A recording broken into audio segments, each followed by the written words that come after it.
a story about dignity stolen and the system that didn't see it coming. It started as just another morning in Ridgeland, Georgia, a quiet town wrapped in old trees, peeling porch paint, and heat that stuck to your skin like grief. The kind of place where the past doesn't quite let go and the future doesn't hurry to arrive. The sun hadn't fully broken through the treetops when Dolores Freeman, 74, stepped out of her home.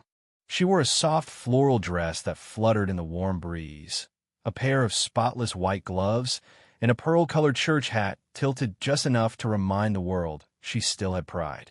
She walked carefully down the steps, cane in one hand, purse in the other. Her knees ached like always, but she didn't complain. She hadn't complained since 1964. Her mission that morning was simple. Walk 3 blocks to the DMV, renew her expired ID, then maybe stop by the corner bakery on the way home if her legs allowed it. She didn't drive anymore, not since her cataract started making street signs blur and red lights sparkle. But having an ID still mattered, especially when you were old, especially when you were black, especially when you were alone. Dolores had lived through enough to know the importance of being visible on paper. Proof you existed. Proof you belonged. She moved slowly past new neighbors who didn't wave, past electric cars that didn't slow down, past a gentrified cafe where the scent of $8 espresso lingered in the air. She was invisible to most, a relic walking through someone else's present. But Dolores Freeman had built this town. She'd spent 41 years as its librarian. She'd taught generations how to read, how to question, how to become. And now she was treated like a stranger in the neighborhood her husband helped pave. She missed the old days when children said hello, when neighbors borrowed sugar, when her son Marcus used to run down the street with his shoelaces untied and his dreams still within reach.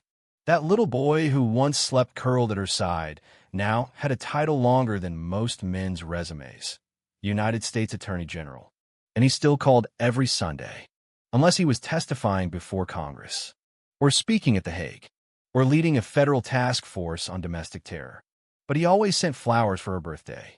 He always said, "I love you, Mama," even when his voice sounded too tired to say anything at all. Dolores didn't need much. Just peace, quiet, maybe a phone call or two, and the dignity of doing things on her own, even if the world didn't notice anymore. She reached the DMV just before 9 a.m. The automatic doors hissed open and cool air brushed against her face. Inside, the room smelled of old plastic, stale paperwork, and bleach. She stepped in a line, nodded politely to the clerk, and held on her paperwork like it was her last link to a country that promised equality but rarely delivered it on time. The line moved slowly. Her feet throbbed. She shifted her weight from side to side, smiling at a crying toddler and ignoring the sidelong glance of a man tapping furiously on his phone. The clock ticked, the lights buzzed, and nothing seemed out of place. Until it did. A shrill voice broke through the monotony. "My purse! My purse is gone." Everyone turned. A young white woman in designer leggings stood near the benches, her blonde hair pulled tight in a ponytail, panic twisting her features. "I left it right here," she screamed, pointing to the floor. It was right by my feet. The room stiffened. Eyes darted. The security guard straightened his posture and reached for his walkie-talkie. "Ma'am, are you sure?" "Yes, I'm sure. I sat down to fill out the form, and now it's gone." And then her eyes landed on Dolores. Their gaze locked for one fraction of a second, long enough to say everything that words didn't. "It was her," the woman snapped. "She was sitting right next to me." Gasps. Murmurs. A collective shift in the air. Dolores blinked. "Excuse me," she said softly. But it didn't matter. The room had already moved on. The clerk reached for the phone. The guard approached slowly. "I've been in this line for 20 minutes, Dolores said. "I didn't move." "We just need to ask a few questions, ma'am," the guard replied. "I don't know her," she tried again. The guard held out his hand. "Can I see your bag?" Dolores hesitated, clutching it to her side. "It's mine," she said. "It has my medicine, my glasses, my ID." He took it gently, opened it. Nothing. But the young woman wasn't convinced. "Check her coat," she insisted. "I don't have a coat." Dolores said, pointing to her dress. She could have stashed it, the woman said, voice rising. A man in a polo shirt stepped forward. The supervisor, clipboard in hand, face unreadable. We're going to need you to come with us, he said. Dolores looked around. No one said a word. Not the mother with the baby. Not the man in the suit. Not even the elderly couple behind her. She was alone. She always had been. They led her to the back, past peeling paint and buzzing lights, into a room that smelled like sweat and desperation. I didn't take anything, she repeated. Please, just check the cameras. The guard frowned. We're having technical issues. Camera system's been glitching all week. Of course it had. They wrote down notes. Asked her to wait. No one offered her water. No one asked if she needed her cane. She sat in a hard plastic chair for nearly an hour while the supervisor whispered to someone in the hallway. And then he came back with someone new, bigger, meaner, mirrored sunglasses pushed up on his head, a badge on his belt, a sneer barely hidden behind procedure. Let's go, he said flatly. Where? You're being detained. For what? Her voice cracked. Suspicion of theft. I haven't done anything, she pleaded. Turn around. I'll walk, she said. Just don't touch. But he already had her wrist. She winced. The pain shot up her arm. Stop resisting, he barked. I'm not. But no one was listening. The cuffs clicked. Cold. Tight. Phones came out in the lobby. Nobody helped. But everyone recorded. Another viral video. Another headline. Another broken woman. By the time she was pushed into the back of the cruiser, Dolores felt like air transparent, empty, weightless. She didn't cry. She didn't scream. She just sat, watching her town blur through the window, the church steeple disappearing behind her like a ghost. At the intake desk, she gave her name. Dolores Freeman. Date of birth. January 12, 1949. Charges. Suspicion of theft. The officer answered for her. They took her earrings. Hiahat. Her purse. They didn't let her call anyone. They didn't check the cameras. They fingerprinted her. Took a mugshot. Then zip-tied her wrists and walked her down a hallway lined with locked steel doors. She was placed in cell 3. Alone. Concrete bench. Rusted sink. Toilet in the corner. No krok. She sat there for what felt like years. And then, the voice in her head returned. Call him. No. Don't drag him into this. He'll find out anyway. But what if they say he interfered?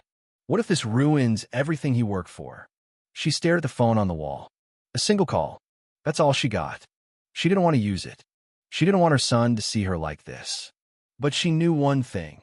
If she didn't make that call, no one would. She picked up the receiver. Dialed the number she hadn't forgotten since he was 15.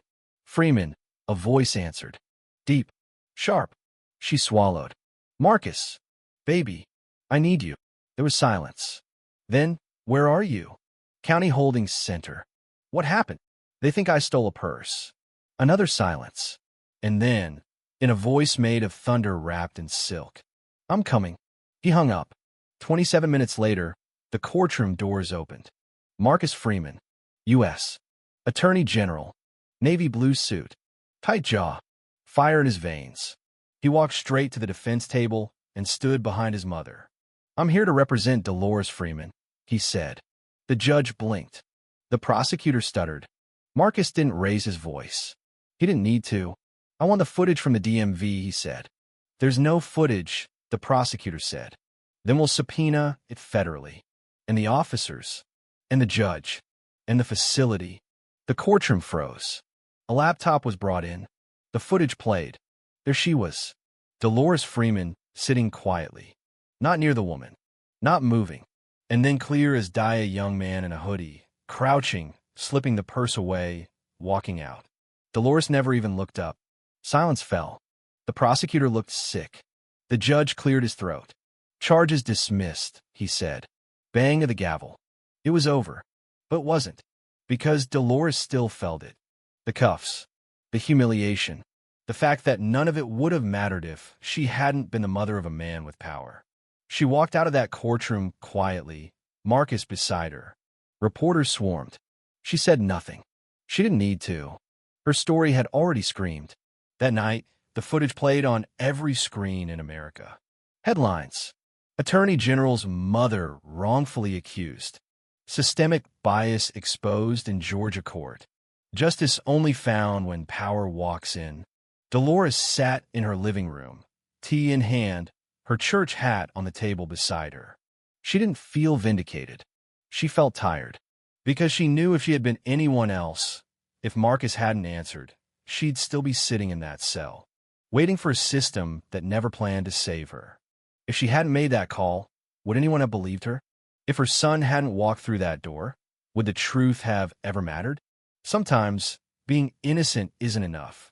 Sometimes you have to be connected, and that should scare us all.